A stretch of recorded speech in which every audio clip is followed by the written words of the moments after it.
LH가 발주해 건설되고 있는 광주 선운2지구 임대아파트 단지. 지하 주차장은 보가 있는 라멘식 구조 대신 무량판으로 시공됐습니다. 기둥만으로 무게를 견디는 구조인데 천장이 무너지지 않게 보강철근을 설치하는 게 중요합니다. 그런데 천장 일부에 보강철근이 빠진 것으로 드러났습니다. 보강 공사가 시급한 상황입니다. 보강은 천장과 기둥이 맞닿은 4개 면에 기역자 형태의 철판을 부착하는 방식으로 이루어질 예정인데 국토교통부와 LH는 안전상 문제가 없고 내년 4월로 예정된 준공에도 영향이 없다고 밝혔습니다. 보강용 철판을 공장에서 제작 중에 있고 8월 한 달 정도면은 저희들이 전체 보강 작업을 깔끔하게 마무리할 걸로 지금 계획하고 진행하고 있습니다. 입주 예정자들과 인근 주민들의 불신과 불안은 여전합니다. 보강 조치를 잘 한다고 해도 실입주자들이 그런 걸 믿고 입주할 수 있을지가 걱정이 되기도 하고. LH 아파트 외에 민간 아파트에 대한 점검도 시작됐습니다. 2017년 이후 무량판으로 지하 주차장이 시공됐거나 공사 예정인 광주 전남 지역 민간 아파트 단지는 모두 14곳입니다. 전라남도 건축안전자문단과 품질 점검단으로 활동 중인 건축 구조기술사와 구조공학 박사가 참여하게 됩니다. 설계도서, 시공 사진과 영상, 그리고 현장 확인을 통해 점검을 진행하고 정부와 각 자치단체는 보강철근 누락 등 문제가 드러날 경우 정밀안전 진단을 거쳐 보강을 요구할 계획입니다. 집중호우가 내린 지난 16일 여수의 한 요양병원 뒷산에서 흙더미가 무너져 환자 50여 명이 긴급 대피했습니다. 지난 13일에는 보성의 지방도로 옆 경사면이 무너져 운전자 1명이 다쳤습니다. 두 곳 모두 산사태 위험 지역도 지자체가 관리하는 급경사지도 아니었습니다.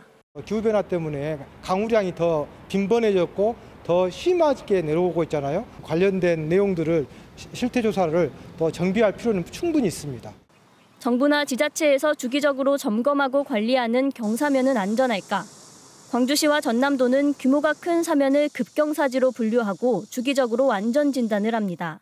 가장 안전한 A부터 E까지 등급을 나누는데 1918개소 중 D나 E 등급을 받은 사면이 광주 3개소, 전남 311개소에 이릅니다.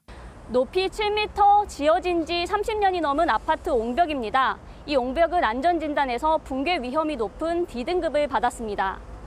국토부는 국도 비탈면을 관리하는데 광주 전남의 비탈면 3,000개소 중 규모가 큰 200여 개소만 주기적으로 점검합니다. 관리되는 사면 대부분이 점검과 진단에서 빠져 있고 위험이 있다 판단되더라도 적극적인 대책 마련이 없는 겁니다. 붕괴 위험을 사전에 감지할 수 있는 계측기 설치가 대안이 될 수 있지만 문제는 예산입니다. 물론 이게 아주 촘촘히 해놓은 것도 좋지만은 충분하게 이제 저걸로 이렇게 확인이 되기 때문에 최적화시켜서 경제성도 우리가 따져야 되거든요. 이번 장마 기간 광주 전남에서 발생한 사면 붕괴는 154건. 기후 변화 시대 더 잦은 폭우에 대비한 사면 관리 기준과 예산 검토가 필요해 보입니다. 한국철도공사가 광주 송정역 옆에 한 달여 전 문을 연 주차 빌딩입니다. 내부 벽면을 따라 빗물이 줄줄 흐르고 열차 출도착 정보를 안내하는 모니터는 꺼져 있습니다. 천장에서 떨어진 빗물이 그대로 모니터에 스며들고 있습니다. 다른 층 엘리베이터 앞 천장에서도 빗물이 쉴 새 없이 떨어지면서 바닥에는 물이 흥건합니다. 관제실에도 벽면과 바닥 사이 틈으로 빗물이 밀려듭니다. 저희 보고 물도 안 치우냐 그때 보면 그런 민원이 많이 있었고요. 발이 다 젖어가지고 아이를 업고 안고 가는 고객분들이 많이. 주차장 꼭대기층인 7층. 아직은 주차 소요가 적다는 이유로 문을 열지 않았는데 바닥 곳곳에 균열이 생겼습니다. 더욱이 전기차 충전시설은 엉뚱하게도 건물 밖에 설치돼 비를 고스란히 맞을 수밖에 없습니다.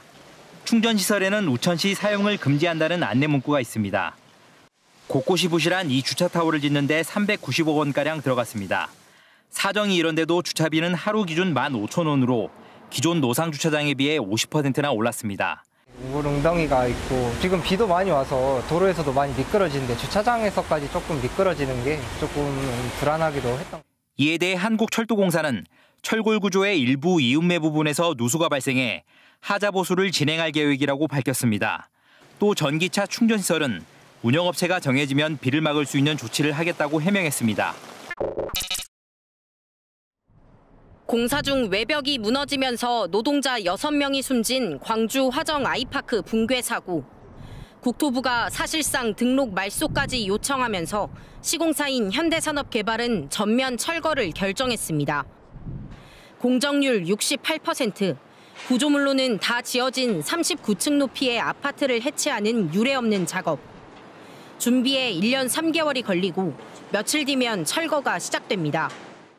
철거는 크게 3단계로 진행되는데 먼저 맨 꼭대기층에 중장비를 올려 내부 벽과 위아래층을 부숩니다.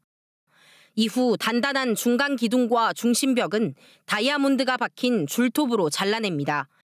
마지막으로 외벽이 바깥으로 무너지지 않도록 안쪽으로 잡아당깁니다. 철거 시작 시점은 이번 주 금요일입니다. 다음 착수가 활동은 203동입니다. 2단지에 있는 203동이 아마 8월 중순 정도 예상을 하고 있는데 203동, 그다음 8월 말에 103동 이런 순서로.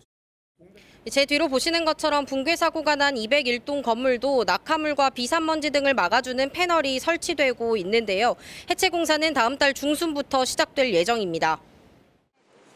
주민 피해와 안전을 고려해 비산먼지와 소음, 건물 기울기 등을 실시간 관찰한다는 계획입니다. 하지만 주변 상인 반발은 여전합니다. 물로 뿌려가지고 먼지를 잡는 건 그냥 말장난에 불과합니다. 그리고 그게 남아있는 상태에서 바람이 강풍이 계속 불기 때문에 주변에 피해를 줄 수밖에 없습니다. 건축 폐기물 15만 세제곱미터, 비용은 최소 3,400억 원. 해체 작업은 2025년 5월까지 진행되며 계획대로라면 2027년 말 입주가 가능합니다.